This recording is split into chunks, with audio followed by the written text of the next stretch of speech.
Assalamualaikum warahmatullahi wabarakatuh. Shalom, Om Swastiastu, Namo Buddhaya, salam kebajikan. Perkenalkan, saya Witri Nur Hikmah, delegasi dari Universitas Jambi, dengan bangga mempersembahkan karya kami yang berjudul Science AI sebagai machine learning bagi penyandang disabilitas dalam upaya mengurangi pengangguran di Indonesia. Teman-teman yang berbahagia, di era digital saat ini, teknologi telah banyak sekali membawa perubahan di berbagai aspek kehidupan manusia. Inovasi-inovasi seperti internet, analisis data besar, dan kecerdasan buatan telah membawa perubahan yang begitu besar dalam cara kita berinteraksi dan beradaptasi dengan dunia sekitar. Lalu, apakah yang dimaksud dengan kecerdasan buatan ini? Kecerdasan buatan merupakan suatu bidang ilmu komputer yang mempelajari bagaimana membuat komputer memiliki kecerdasan layaknya manusia, seperti kemampuan mengenali pola, kemampuan belajar, dan kemampuan dalam mengambil keputusan. Namun, meskipun perkembangan kecerdasan buatan telah membawa dampak yang positif, masih ada beberapa tantangan yang harus diatasi, terutama dalam memastikan bahwa teknologi ini dapat diakses dan dimanfaatkan dengan baik bagi semua pihak,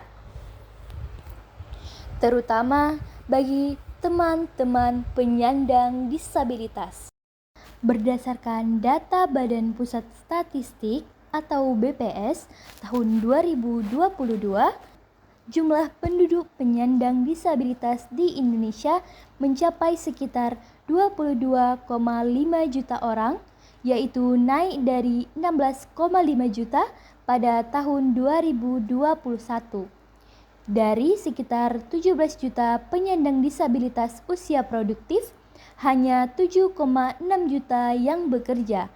Angka ini menunjukkan bahwa lebih dari separuh penyandang disabilitas usia produktif tidak memiliki pekerjaan. Hal ini juga menggarisbawahi tantangan yang signifikan dalam inklusi tenaga kerja di Indonesia. Berdasarkan rangkuman beberapa data yang penulis temukan, penerimaan karyawan disabilitas di perusahaan di Indonesia juga masih relatif rendah. Menurut BPS 2022, hanya 1,73% atau 969 perusahaan yang merekrut tenaga kerja disabilitas per 31 Desember 2022. Jumlah ini sangat jauh dari potensi penduduk usia kerja yang memiliki disabilitas. Data ini menunjukkan adanya ketimpangan yang signifikan antara jumlah penduduk disabilitas yang bekerja dan total angkatan kerja, sehingga diperlukan upaya yang lebih besar dalam inklusi tenaga kerja disabilitas di Indonesia. Rendahnya angka partisipasi ini juga mencerminkan adanya tantangan yang dihadapi oleh penyandang disabilitas dalam mendapatkan pekerjaan yang layak. Faktor-faktor seperti aksesibilitas, diskriminasi, dan kurangnya kesadaran serta pendidikan mengenai hak-hak penyandang disabilitas di lingkungan kerja juga turut mempengaruhi rendahnya tingkat partisipasi tenaga kerja disabilitas. Maka dari itu, diperlukan kebijakan dan inisiatif dari pemerintah serta sektor swasta untuk meningkatkan penerimaan dan integrasi karyawan disabilitas di berbagai perusahaan. Namun, tantangan terbesar terletak pada aksesabilitas teknologi yang masih terbatas bagi penyandang disabilitas di Indonesia. Hal ini tidak hanya memperdalam kesenjangan, tetapi juga membatasi kemampuan mereka untuk terlibat dalam kehidupan sosial dan profesional secara menyeluruh. Oleh karena itu, sangat penting untuk memastikan bahwa perkembangan teknologi, termasuk kecerdasan buatan, memperhitungkan kebutuhan aksesabilitas bagi penyandang disabilitas. Dalam konteks teknologi kecerdasan buatan atau yang biasa kita kenal dengan AI, implementasi dari prinsip-prinsip ini menjadi sangat penting. Dengan memastikan bahwa teknologi AI dirancang dan diimplementasikan dengan memperhatikan kebutuhan dan aksesabilitas penyandang disabilitas, pemerintah dapat memastikan bahwa hak-hak mereka diakui dan dihormati di era digital saat ini. Dari permasalahan yang telah dibahas, dapat disimpulkan bahwa dibutuhkan sebuah platform atau aplikasi yang dapat memfasilitasi penyandang disabilitas untuk mendapatkan hak-hak publik dengan setara. Dengan meningkatkan aksesabilitas teknologi bagi mereka, kita dapat membantu memperluas partisipasi mereka dalam kehidupan sosial. Hal ini juga dapat meningkatkan inklusi mereka dalam masyarakat secara keseluruhan. Hal ini bukan hanya merupakan sebuah tanggung jawab moral, tetapi juga merupakan investasi dalam menciptakan masyarakat yang lebih inklusif dan berkelanjutan bagi semua individu. Salah satu solusi inovatif yang dapat menjawab tantangan ini adalah aplikasi Sense AI. Dengan menciptakan inovasi teknologi berbasis machine learning dan computer vision, konsep prototipe Sense AI dikembangkan menggunakan algoritma pembelajaran mesin dan visi komputer untuk mendeteksi dan mengenali gerakan bahasa isyarat.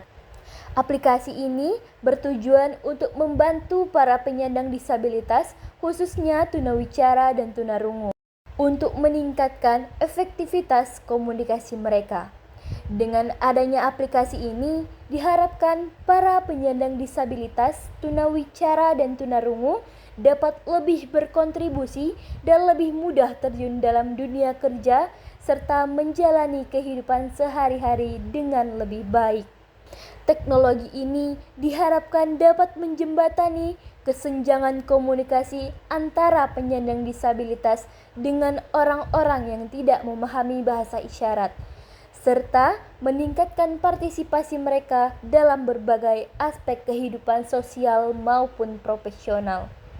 Teman-teman yang berbahagia, konsep prototipe aplikasi Sense AI ini dibuat dengan desain yang mudah digunakan. Beberapa fitur yang ditawarkan diantaranya, yang pertama, ada fitur konversi menjadi suara. Fitur ini akan menjadi penerjemah bahasa isyarat ke teks ataupun suara dengan menggunakan kamera perangkat untuk menangkap gerakan bahasa isyarat dan menerjemahkannya ke dalam teks dan suara secara real time. Yang kedua, fitur konversi tulisan. Dalam fitur ini akan dibagi menjadi dua sub. Yang pertama, Sense AI akan menerjemahkan teks atau suara yang diterima ke dalam bahasa isyarat visual yang dapat ditampilkan di layar. Dengan begitu, fitur ini memungkinkan pengguna non-disabilitas untuk berkomunikasi lebih efektif dengan penyandang tunarungu dan tunawicara. Hal ini akan mengurangi hambatan komunikasi sehari-hari.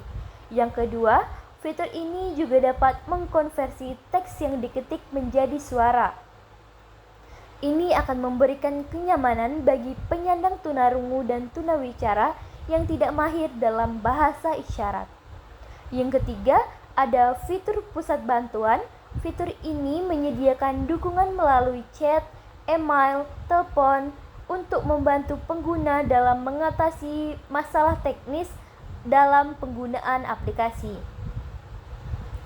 Yang keempat, ada fitur pengaturan preferensi dan personalisasi.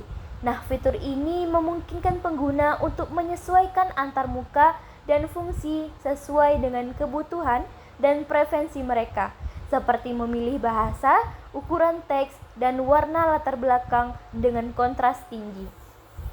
Implementasi Sense AI ini diharapkan membawa dampak yang sangat signifikan bagi penyandang tunarungu dan tunawicara. Beberapa dampak positif yang diharapkan seperti yang pertama, diharapkan dengan adanya Sense AI, penyandang tunarungu dan tunawicara dapat berkomunikasi lebih mudah dengan orang yang tidak mengerti bahasa isyarat. Hal ini membuka peluang lebih besar dalam pendidikan, pekerjaan, dan interaksi sosial. Yang kedua, Sense AI diharapkan dapat membantu menciptakan lingkungan yang lebih inklusif dengan mengurangi hambatan komunikasi. Ini mendukung kesetaraan hak dan kesempatan bagi penyandang disabilitas untuk turun dalam dunia kerja. Yang ketiga, Sense AI memungkinkan komunikasi yang lebih cepat dan efektif, mengurangi kesalahpahaman yang seringkali terjadi ketika menggunakan metode komunikasi tradisional. Di era digital saat ini, dengan teknologi yang semakin mengambang tinggi, kita telah seharusnya untuk memperhatikan kesetaraan bagi semua pihak, termasuk bagi penyandang disabilitas. Penting untuk memperhatikan inklusi bagi semua. Sayangnya, penyandang disabilitas di Indonesia masih tertinggal dalam manfaat transformasi digital. Oleh karena itu, inovasi seperti aplikasi Sense AI diharapkan dapat menjadi solusi inovatif yang akan digunakan sebagai alat untuk membantu komunikasi antara tunarungu dan tunawicara dengan non-disabilitas maupun sesama difabel. Beberapa fitur yang disediakan Sense AI diharapkan dapat meningkatkan aksesibilitas, kesetaraan, dan efisiensi komunikasi bagi penyandang disabilitas. Dengan demikian, diharapkan mereka dapat lebih mudah untuk berkomunikasi dalam kehidupan sehari-hari serta akan membantu memperbesar peluang untuk terjun dalam dunia kerja. Akhirnya, telah sampai pada penghujung penutupan presentasi kali ini. Saya, Witri Nur Hikmah, pamit undur diri. Semoga aplikasi Sense AI benar dapat dimanfaatkan sebagaimana yang diharapkan dan dapat membantu penyetaraan akses bagi teman-teman difabel. Izinkan saya menutup dengan sebuah pantun. Biru laut seperti kolam, ikan paus pandai menyelam. Dari lubuk hati yang paling dalam, saya tutup presentasi dengan salam. Wassalamualaikum warahmatullahi wabarakatuh.